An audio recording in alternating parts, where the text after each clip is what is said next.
निर्मलवाचितलिङ्गं निर्मलभाषितशोभितलिङ्गं जन्मज दुःखविनाशकलिङ्गं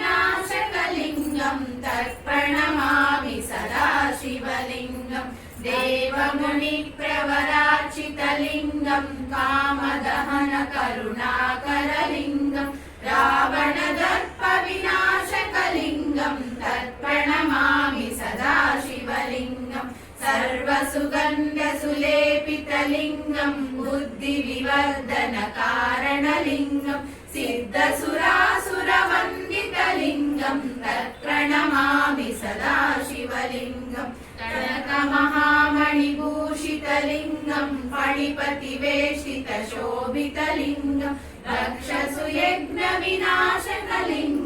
तत्प्रणमामि सदा शिवलिङ्गं कुङ्कुमचन्दनलेपितलिङ्गं पङ्कजहारसुशोभितलिङ्गं सञ्चितपापविनाशकलिङ्गं तत्प्रणमामि सदा शिवलिङ्गं देवगणार्चितसेवितलिङ्गं भावै भक्तिरेव च लिङ्गं दिनकरकोटिप्रभाकरलिङ्गं तत्प्रणमामि सदा शिवलिङ्गम् अष्टदलोपरिवेष्टितलिङ्गं सर्वसमुद्भवकारणलिङ्गम् अष्टदरिद्रविनमामि सदा शिवलिङ्गम् सुरगुरुसुरवरपूजितलिङ्गं सुरवनपुष्पसदाचितलिङ्गं परमपदं परमात्मकलिङ्गं तत्प्रणमामि सदा शिवलिङ्गम्